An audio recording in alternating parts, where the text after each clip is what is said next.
Hi there, I'm Matt Ishbia, President and CEO of UWM, and this is 3 points.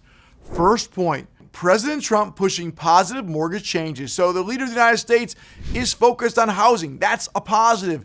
President Trump ordered Fannie Mae and Freddie Mac to buy $200 billion in mortgage bonds and hopes to help lower rates, condense the difference between the 10-year and the mortgage-backed securities, closing that spread down. Now, it's done a little bit. It's helped a little bit.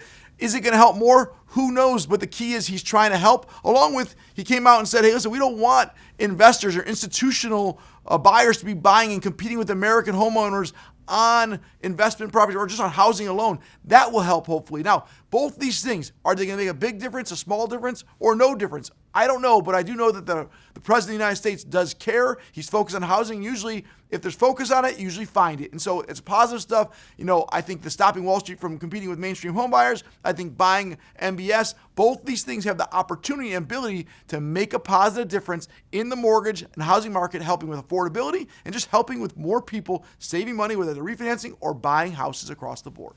Second point, housing market balance. So 2026 is off to a great start in the housing market.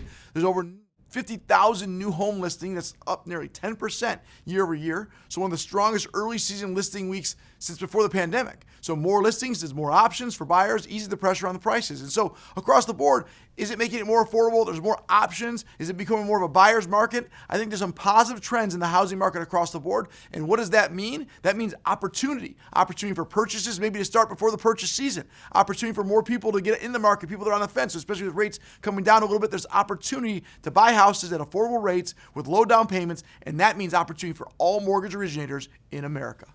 Third point, what a 10% credit card rate cap could mean for homeowners. So recently, the Trump administration announced a proposed plan to put a 10% cap on credit card interest rates. You know, many of them are 20 to 30%. And so, you know, about $1.23 trillion of credit card debt is out there. And so that's a massive amount of debt out there in a market on credit cards. So what does this mean? Some people say, oh, that would actually hurt home ownership or refinancing and mortgages. But I actually think, first off, it's going to be very hard for that to happen. Second off, I think the mindset is people have so much debt. How do we lower the debt, save them some money? And you know what the answer to that?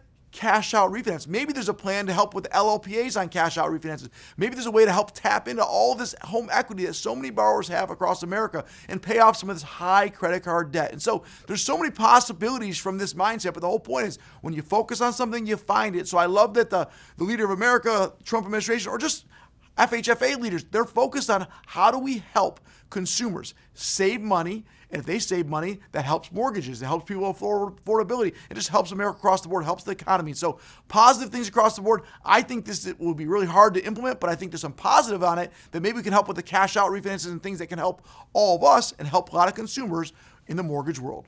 Thanks for joining me. I'm Matt Ishbia, President and CEO of UWM, and that was 3 points.